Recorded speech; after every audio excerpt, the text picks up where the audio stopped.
10월 5일 최고위원회의를 시작하겠습니다. 10월 3일 개천절 연휴가 지났습니다. 개천절 연휴 동안 우리가 참 보지 못했던 모습들을 많이 봅니다. 광화문 광장에서의 반정부 투쟁, 반파쇼 투쟁을 막기 위해서 300대의 버스와 11,000명의 경찰과 30여 번의 이것의 근무를 통해서 광화문 광장 자체를 불거성이 광장으로 만들었습니다. 파쇼 독재 정권이 자기들이 권력 찬탈한 광화문의 촛불 광장을 이제는 그 권력을 끌어내리는 애국 투쟁의 광장으로 변할까봐 두려워서 벌벌벌벌 떠는 모습이 가관입니다. 가소롭습니다. 그렇게 한다고 대한민국의 자유우파 국민들이 물러서지 않습니다. 특히 그 자유우파 체제 역사 싸움의 선봉에 서 있는 우리 공화당은 그들이 악책을 내세우면은 우리는 더 좋은 방법으로 그들과 투쟁하겠습니다. 기가 막힌 것은 전국의 유원지, 관광지가 터져나갔습니다. 그런데 광화문만 집회 코로나 전염이 있다고, 중국 대련 전염이 있다고 막는 그들의 행태를 보면서 한심하기가 그지없습니다.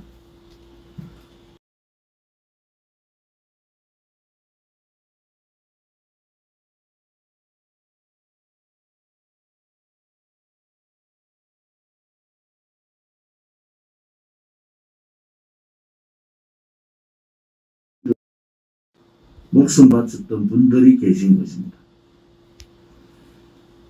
저희 아버님도 영천호공원에 계신데 매년 가는 묘소를 못 갔습니다. 문재인 좌파 독재 정권이 광화문 광장만 막은 것이 아니라 전국의 현충원을 다 통제시켜버렸습니다. 그러고는 전국 방방곡곡의 관광지 유원지는 인파로 메어 터졌습니다. 무엇이 진실입니까? 그들이 과연 중국 폐렴 방지를 위해서 진정으로 그렇게 한다고 보십니까? 국민 여러분? 그들은 정치 방역을 뛰어넘어서 반정부 투쟁, 또 자유민주 체제를 지켰던 분들에 대한 그러한 참배 자체를 거부해버린 겁니다. 우리 공화당은 오늘 사전 최고위원회에서 국방부의 국방부의 권력 남용에 대한 얘기를 했고 도발 조치해야 된다는 의견이 모아졌습니다. 명절날 가족 해체라는 사회주의 공산주의자들의 목적 달성, 또 대한민국 자유민주주의 체제 수호를 위해서 목숨 바친 애국자들에 대한 그 거룩한 정신을 받들겠다는 그것을 근본적으로 막아버린 이자들이 방역 얘기를 할 자격이 있습니까? 지하철은 미어 터지고 항공기는 완전히 만석이 되고 제주도는 평소에 5배가 모이고 강원도 관광지는 방이 없었습니다. 그런데 그 넓은 현충원과 현충원 같은 급에 있는 그런 전국의 현충원들을 문을 닫았다. 이것은 있을 수 없는 일입니다. 그들의 속셈이 고스란히 드러난 거예요. 일상에 바쁜 사람들이 매번 현충원을 찾아가지 못하고 조상의 명을 찾아가지 못하지만은 그래도 추석 명절, 설날 명절에는 꼭 찾아뵙고 인사를 드리지 않습니까?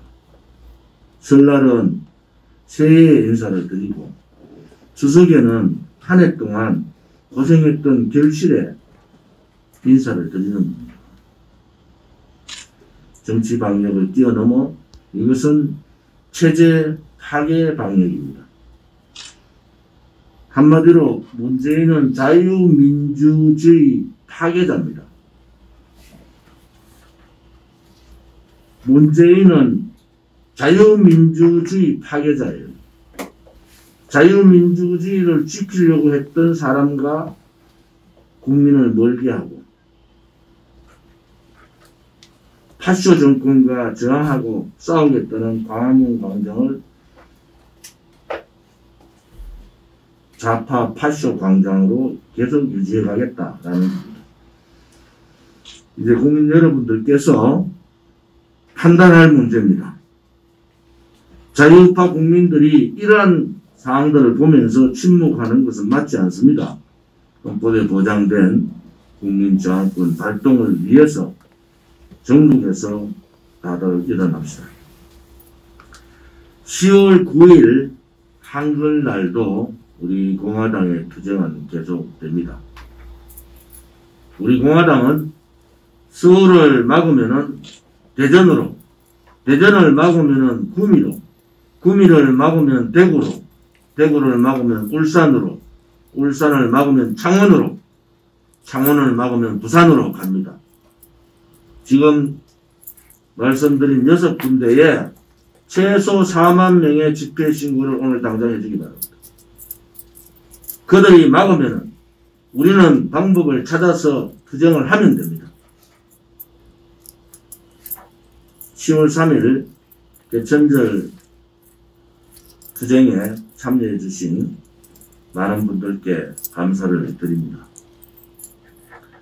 박근혜 대통령께서 불법강금 옥중투쟁 1285일째입니다. 전국의 많은 자유우파, 특히 우리 공화당 당원분들은 서명대 때나 1인 시위 때나 차량 시위 때나 기자회견 때나 자전거 시위 때 인지현 최고와 제가 차고 있는 마스크, 문재인 퇴진 마스크와 탄핵 무효 마스크를 착용해 주시기 바랍니다. 10월 3일 전국에서 기자회견뿐만이 아니라 자동차 투쟁, 1인 시위, 서명대 활동, 당부 배포, 현수막 개척, 자전거 시위까지 우리 차량 투쟁의 전국 관광국국의 13곳에서 투쟁을 했습니다. 참여해주신 동지들께, 국민들께 감사를 드리고, 제가 대구에서 느낀 점은 많은 국민들이 호응을 하고 있다. 우리 기자회견 하면서 거기에 젊은이들이 사진을 찍고 박수를 치고 이제는 문재인의 거짓 쇼를 이제 아신 거죠. 문재인 정권의 핫쇼 정권의 실체를 국민들께서 알아가고 계시다. 이런 생각을 갖고 있습니다. 트럼프 대통령께서 부부가 중국 폐렴 확진이 됐는데 빠른 완쾌를 바랍니다. 우리 공화당은 트럼프 대통령 정부의 반공산주의 블록, 자유시장 경제 체제 수호라는 대전략 정책을 지지합니다. 우리 대한민국의 좌파 정권이 한미동맹 파괴를 위해서 가전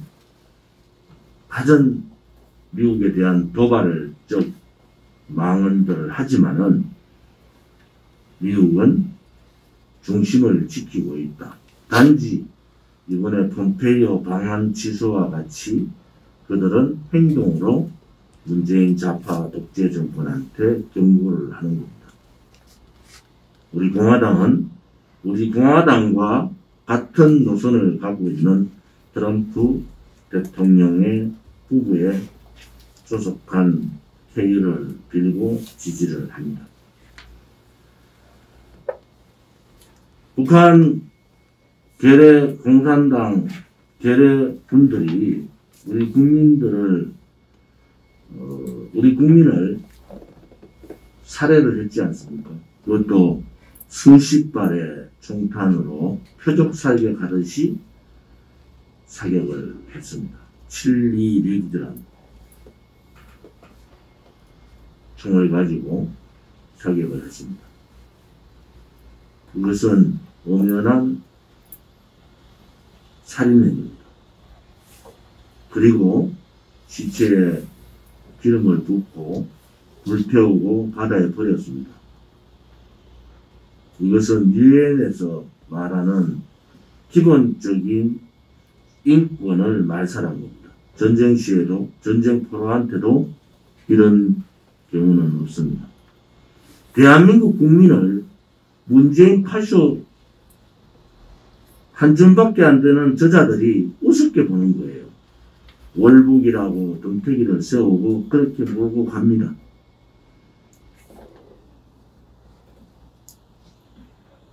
최소한의 인륜을 버린 자들입니다. 최소한의 인간의 생명 존중권을 버린 자들이에요. 그런 자들은 답이 뭐겠습니까? 끌어내려야 됩니다. 국민을 지키지 못하는 정권은 국민이 끌어내리면 됩니다. 힘들어하지 마시고 우리 공화당과 함께 해 주시면은 문재인을 끌어내리는 길이 훨씬 더 가까워진다. 이렇게 말씀을 드리겠습니다. 다시 한 번 더 옥중에서 식목투쟁을 하고 계시는 박근혜 대통령의 투쟁을 지지하고 하루라도 빨리 강건한 모습으로 우리 곁에 오시기를 기원해 봅니다.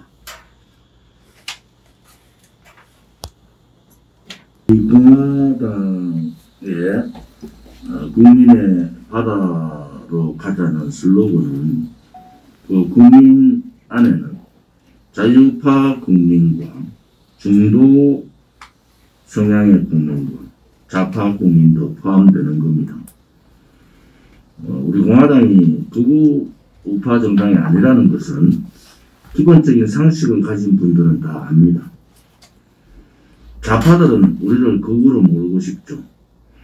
중도 좌파로 좌클릭해버린 국민의힘도 행동하지 못하고 용기 없고 비겁한 모습을 감추기 위해서 우리 공화당을 극우로 그동안 오른쪽에 있었던 사람이 아니고 왼쪽에 있었던 특히 민주당 출신들 박근혜 대통령의 거짓탄핵에 앞장선 사람들이 길을 쓰고 악을 쓰고 우리 공화당을 극우로 봅니다. 이제 그 길을 깨쳐야 되는데 그렇기 위해서는 국민의 바다로 가는데 국민의힘 미래통합당은 이제 거목이 아닙니다. 고목입니다. 고목. 고목을 쓰러뜨리려면은 고목에 뿌리 박혀있는 썩은 뿌리를 흔들면 됩니다. 결국은 양대 정당 특히 중에서 오른쪽에 있는 미래통합당 국민의힘이 정신을 차리지 못하면 문재인 좌파 독재 정권하고 똑같습니다. 혁명의 길, 투쟁의 길에 걸림돌이 될 수밖에 없는 거예요. 우리는 그 고목이 쓰러지기를 기다리지 말고 새로운 가치와 새로운 정신을 가지고 국민의 바다 속으로 고목이 썩은 뿌리 속으로 들어가서 흔들어서 넘어뜨리면 됩니다. 힘든 상황이지만은 그런 과정들이 꼭 필요하다. 그리고 책임당원은 지금 각 조직위원장들로 책임당원 명부를 드리고 있습니다. 우리 책임당원은 당의 당비를 내는 분들인데 제 지역에 한 800명 됩니다. 그런데 실질적으로 드러내놓고 활동을 하는 분은 100명도 안 됩니다. 왜냐하면은 우리 공화당의 책임당원이지만은 외부적으로 드러내놓고 활동을 하는 분들은 그리 많지 않습니다.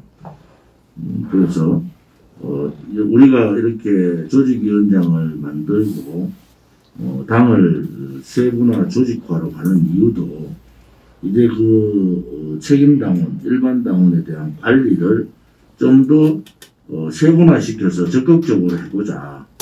지금까지는 당의 틀을 만들고 당이 제가 말씀드렸잖아요. 이 20만 이상의 당원, 그 다음에 3만 이상의 책임당원을 만드는 작업에 최선을 다했다. 지금은 훨씬 목표 달성을 했기 때문에 앞으로도 100만 당원, 20만 책임당원을 확보를 하고 그 중에서 책임당원 중에서 활동할 수 있는 사람들을 발굴해내고 또 새롭게 만드는 것이 역할이다. 서명대 오늘 이승우 최고위원이 얘기했지만은 서명대가 답입니다. 지금 1인 시위한다, 차량 시위한다, 또 무슨 기자회견 한다, 뭐 등등등 하면서 서명대를 등한시하면 안 되는 겁니다. 서명대가 최우선이다. 서명대 하는 것과 하지 않는 것을 보면은 차이가 이렇게 그래프로 지금 다 만드는 겁니다. 시도당별로. 그래프를 만들어서 서명대 하면은 당원이 들어오게 되고 그 당원의 관리는 이제 시도당이 관리하는 단계가 지난 거예요. 그래서 조직위원장 당협이 필요한 겁니다. 오늘 보시다시피 서명대를 해서 부산은 서명대를 통해서 일반 당원 110명에 책임 당원이 91명입니다. 일주일 동안. 서명대를 하지 않은 도도 3군데나 있어요. 그 차이가 뭐겠습니까? 여러분, 이런 시위하고 뭐 하고 뭐 한다, 해야죠. 그런데 우리가 근본적으로 해야 되는 것은 서명대입니다. 각 시도당에서 제가 대구에 가서도 그랬어요. 서명대를 등한시하고 바깥에 앞만 다니면 뭐 하느냐. 서명대를 통해서 당부도 배포하고 전단지도 배포하고 서명도 받고 일반당원 책임당원을 받는 것이 기본으로 하고 그 다음 활동을 하셔야 된다. 이런 말씀을 대구 쪽에도 제가 얘기했는데 오늘 공개적으로 말씀드리면은 서명대를 하면은 당원이 모입니다. 자꾸 하지 않고 어렵다는 말씀들을 하셔요.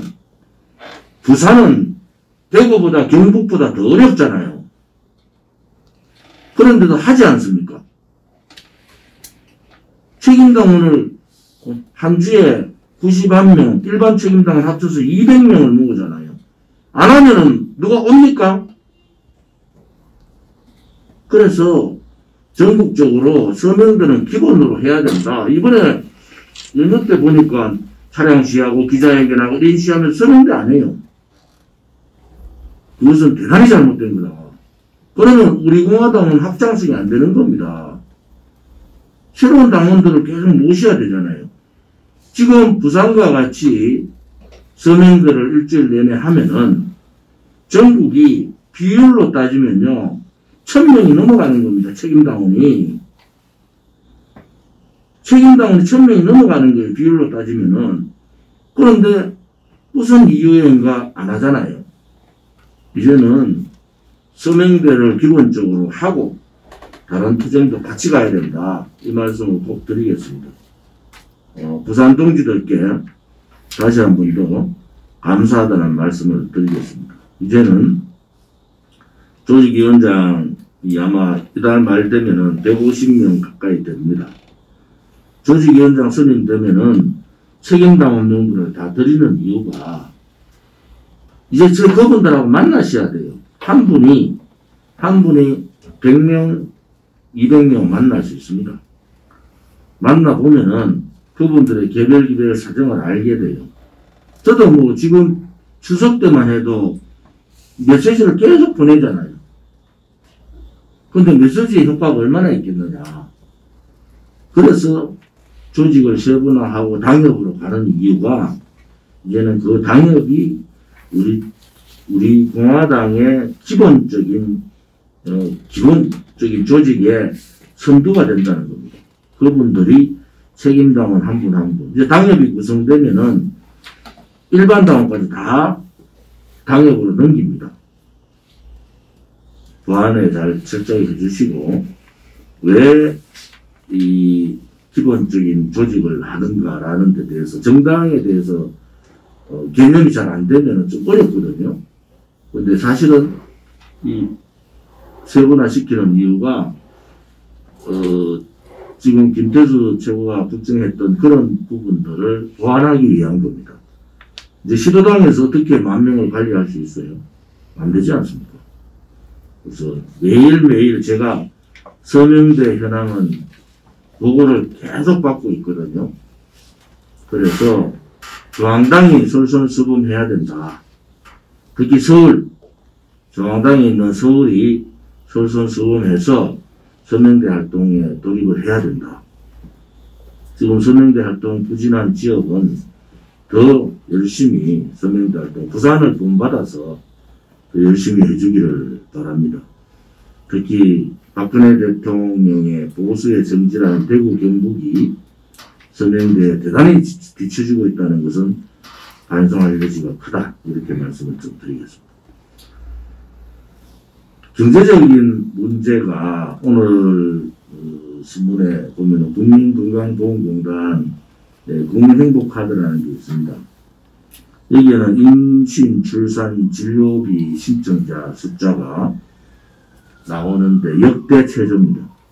누가 결혼하고 누가 애를 낳고 싶겠습니까? 출산 비용뿐만 아니라 주거 비용, 양육 비용을 감당할 수 없는 문재인 좌파 독재 정권의 경제 실패, 폭망으로 인해서 결국은 사회 전반적인 구조가 바뀌는 겁니다. 이런 식으로 가면은 이 저출산의 상황이 급속도로 늘어나고 고령화는 급속도로 또 늘어납니다. 나라가 이제 그래 되면 망하게 가는 거죠. 지금 문재인 정권 들어서 박근혜 대통령 정부에서 가계부채 1,000조 이거 수송하려고 1,000조 넘지 않아도 되는데 지금 가계부채 1,600조 됐어요. 국가부채가 지금 몇백 조가 그냥 늘었습니다. 기업부채도 마지노선 1,000조를 넘기지 않으려고 엄청난 노력을 했는데 기업부채 1,100조가 넘었어요. 1,118조입니다. 빚더미 나라가 되는 거죠. 빚더미. 그런데 전 국민들한테 누구는 전 국민들한테 돈을 더 주자. 누구는 전 가구로 두자. 뭐 재난지원금 다 주자. 이거 하고 있어요. 나라가 이렇게 망하는 겁니다. 결국 사회주의자들, 토착발갱이들은 대한민국의 중산층을 무너뜨리겠다는 겁니다. 중산층이 무너지면 어떻게 됩니까? 사회의 불안 세력으로 소위 말하는 공산주의자들이 누리고 있는 그러한 국가의 의존을 할 수밖에 없는 상황이 됩니다. 제가 대구의 서문시장, 칠성시장이 영남권에서는 가장 큰 시장 중에 하나입니다. 시장이요. 사람이 5분의 1도 안 옵니다. 상가가 3분의 1이 문을 닫았어요. 자영업자, 소상공인, 시장 상인들, 이분들 무너지면 못 일어납니다.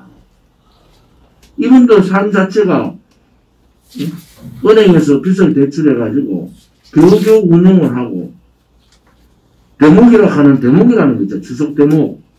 거기에 뭐 사람 못 다니게 하면서 전부 관광지로 놀러 가버리니까 시장 상인들이 그냥 아우성이에요. 아우성. 근데 이 좌파들이 그걸 모르고 한다? 다 알면서 하는 겁니다. 다 알면서 현충원 국립묘지 문 닫듯이 상인들 아우성 다 들리면서도 그렇게 진행하는 이유가 뭐겠습니까? 이런 정확한 그들의 속셈을 우리 깨달아야 된다. 우리 공화당이 좀 더 이런 부분에 대해서 좀 더 데이터도 모으고, 박근혜 정부 때 경제지표하고 지금 문재인 정권 들어와서 경제지표를 한번 비교해 보십시오. 누가 잘했는지. 박근혜 정부 이후에 그 영향받는 2017년 9월까지요. 56개월 동안 상승했습니다. 상승. 그런 부분에 있어서 각 당 사무처나 정책위에서도 이런 부분을 좀 분석하고 국민들한테 좀 알리고, 경제 비교 수치가 1,000조를 막으려고 했던 가계부채나 기업부채가 다 무너졌다. 그런데도 국민들은 문재인 지지하고 있는 거예요. 결국은 어떻게 됩니까? 나라 경제가 완전히 IMF보다 더 심한 상태로 재기불능 상태로 이제 무너집니다. 무너져도 누구 핑계? 중국 폐렴, 코로나 핑계 되면 다 해결되는 거예요. 이번 연휴 기간, 특히 10월 3일 우리 투쟁에 각 지역의 유튜브 선생님들이 많이 참여를 해주시고 지역의 내용들을 알려주셔서 대단히 감사를 드립니다. 아무튼 유튜브 선생님들도 힘이 나서 우리 공화당을 지지할 수 있도록 우리가 이 기획, 그러니까 여러 가지 활동의 다양성을 좀 가져야 된다. 그렇게 말씀을 좀 드리겠습니다. 이번 10월 3일 날 집회 관련된 여러 가지 이제 보완해야 될 점은 비공개해서 하도록 그렇게 하겠습니다. 오늘 공개 회의는 이것으로 마치겠습니다.